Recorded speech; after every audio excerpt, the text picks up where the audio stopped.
Today, I have an exciting new guest to introduce you guys to. He can't wait to meet you.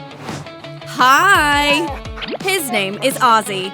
We're best friends. Catch! Ozzy's sense of smell is a real superpower. His nose has up to 300 million scent receptors.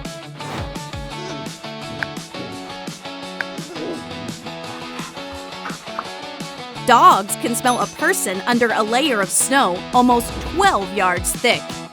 To me, a burger just smells like a burger, but Ozzy can smell each ingredient individually. Catch! This diva's named Betsy, and I'm her devoted servant. Her superpower is hearing.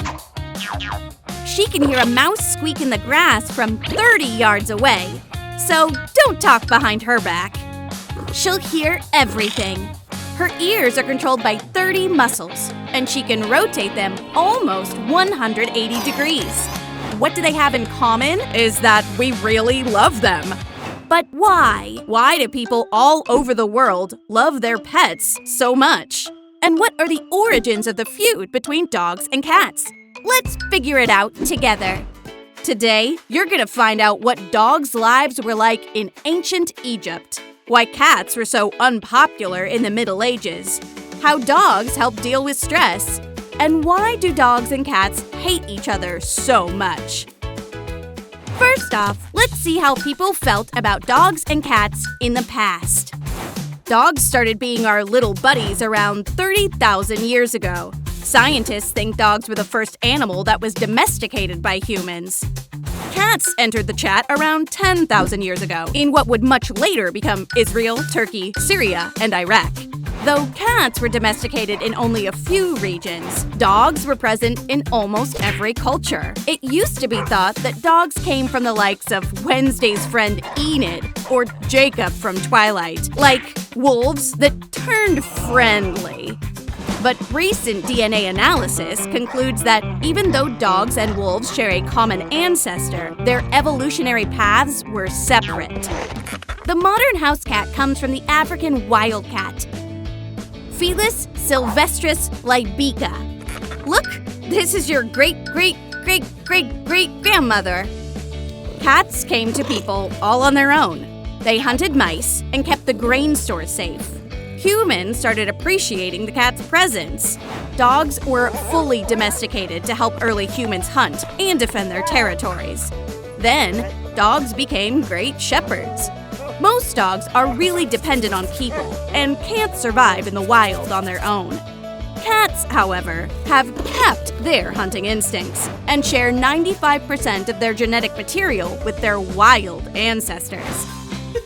So don't be too surprised if your little Fluffy brings you a present. You may see her as a sweet angel, but she sees herself as a fierce predator. Most people know that the Egyptians worshipped cats, but actually, cats and dogs were both popular in Egypt. Dogs represented the god of the underworld, Anubis. They were the guides of the souls of the dead. Good boy. There you are. Cats represented the goddess of love and joy, Bastet.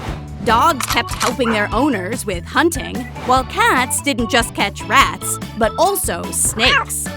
In ancient Egypt, cats and dogs were both real idols, but in the Middle Ages, there was a kind of vibe shift. Cats got pretty unpopular, while dogs got even more love. Those were the dog days, for sure. Back then, dogs were considered the most faithful companions and even friends. The gravestones of knights often held depictions of a dog lying by their feet as a sign of loyalty. During the Middle Ages, cats had already spread all across Europe, but times were tough. Humans were afraid of them. I can see why. In the 13th century, cats were associated with witchcraft and the devil. Black cats suffered the most. They were killed en masse, which led to an increase in rat populations. Some historians theorize that this made the spread of the Black Plague in the 14th century even worse. That's what they get for picking on kitties. Thankfully, not everyone was a cat hater. Over the next 100 years or so, during the Renaissance, they got more and more popular as superstitions got less and less popular. Cats were very popular with the aristocracy, while dog breeding was considered trendy. While French mademoiselles raised Parisian cats, the English gentry began breeding dogs for specific purposes. Different breeds have different needs. Retrievers for hunting, mastiffs for guarding, and toy spaniels just for companionship and cuteness. The world's first dog show took place in Birmingham in 1859. Soon after, London saw the first cat show. Europe was overtaken by the specialized breeding of dogs and cats, so the population and variety of these pets increased. Pets got even more and more popular. All kinds of movies and cartoons were made about them, to say nothing about the memes. One of the world's first viral videos on YouTube is a video of a cat.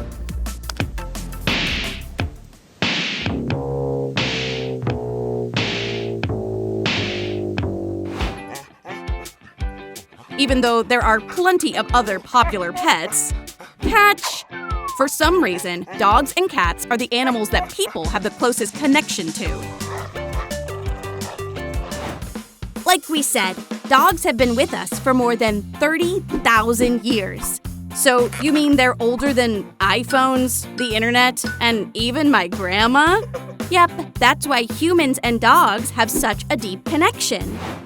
Dog owners go for more walks, breathe more fresh air, and get more exercise. If your dog is scared of elevators, you can do cardio on the stairs. Plus, dogs help reduce stress.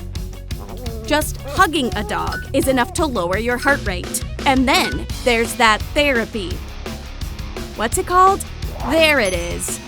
Canis therapy is one of the most popular forms of animal therapy. The results are amazing. Dogs can really sense a person's character and mood just by looking at their facial expressions.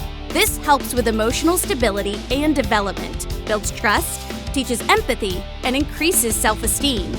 It can even help with education. For example, shy kids can read out loud to dogs, even if they're afraid to do it in front of their classmates. Science has shown that regular contact with dogs at an early age lowers the risk of allergies and asthma to almost zero. Did you know that dog owners get better sleep, especially if the dog is right there with them? Sure enough, if a dog is just in the room, sleep quality is 80 to 81%. When the dog is allowed to sleep in the bed, sleep quality improves to 83 to 85%. Yeah, that seems nice. It's not bedtime. If you have a dog, you've probably asked yourself, why does my dog like me? Does my dog know I'm sad? Will my dog recognize me after we've been apart for years? I wonder how people look to dogs. Science has shown that when a dog sees a familiar face, especially a human face, certain areas of their brains light up. Dogs can recognize us not only by scent or voice, but also by appearance. They notice our eye shape, chins, expressions, and emotions. A dog can recognize you even in a mask or from far away. Do dogs think we're their parents? Science has shown that puppies are as attached to their owners as to their parents. When a dog is by its owner, its level of stress hormones is lower. And so are yours. Do dogs understand that humans are a different species? Dogs see humans as a totally different social category. Daphne got upset again.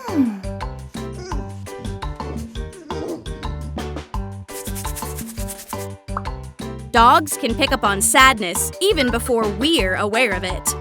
Dogs react to facial expressions, vocal tone, and biochemical changes. They can help by putting their head on you, licking your hand, or just sitting by your side. Ozzy can tell who's strict, And who gives treats. Down. And who's not to be messed with. Can a dog be upset with a person? Yes, but not like a human can. Dogs don't have complex thoughts, but they do have emotions. If a dog's feelings are hurt, they might turn away from you or go to another room. It'll remember the hurt for a long time, but as soon as trust is re-established, the grudge is gone. You're not upset, are you? That means he's not upset. Well, I wonder what cats think of us. Depending on the situation, a cat can see you as a litter mate. If it sleeps next to you, grooms you, trusts you. Kitten. If it brings you gifts or grooms you, that means it's taking care of you. Provider of food and comfort. Since you bring it food, open the door, and give it soft blankets. So you're basically a weird cat, a true friend, a provider of safety. Whoa! By the way, cats can jump up to 5 times their body height. Hiding on the top of a closet is just a walk in the park for them. Where do you get all this energy? Cats also have a positive effect on sleep quality. Purring is basically like white noise. The low-frequency vibration helps relax, reduce anxiety, and even makes falling asleep easier. Most people love cats and dogs, but cats and dogs don't exactly love each other. To describe people who don't get along, we might even say they fight like cats and dogs. This conflict often shows up in classic art, animation, and movies, which really cemented cultural views on this eternal divide. Of course, the internet is full of cute videos of cats and dogs getting along, but it's more common in real life for them to hiss and bark at each other. So, is the war between cats and dogs a myth or reality? Why don't cats and dogs like each other? There are multiple theories, but the leading one is that it's all up to genetic memory. The theory is that our pets' ancestors were always fighting in nature, and that was reflected in their descendants' DNA. It's kind of like how we can transfer information from one iPhone to another. So that's how a little kitten basically comes into the world not trusting dogs at all. And that's how puppies see cats as prey, even before they're eating solid food. So you're saying Betsy's DNA is like a cat iCloud? Kind of, but it's just a theory, not proven at all. What's more likely is that it's the result of cultural differences. Cats and dogs have different instincts. Dogs like being in a pack, barking, running, and showing off who's the boss. Cats are solitary creatures. They need their privacy. They like pretending they don't care about anybody. Hey, no photos! And they have different modes of communication. Dogs wag their tails, bark, and jump around to say, hey, let's be friends. A cat sees this and thinks, okay, monster, are you trying to eat me? The cat hisses, arches its back, and shows its claws. Back off, buddy. Dogs also have hunting instincts. I just want to be friends. A cat takes that as a threat and might get scared even if a dog is just sniffing around. Some scientists insist that cats and dogs can understand each other if they learn how to communicate. They analyzed cats and dogs who live together and discovered that in 25% of cases, the animals avoided each other. In 10% of cases, they acted aggressively, and in 65% of cases, they were able to get along. The younger they start living together, the better their relationship.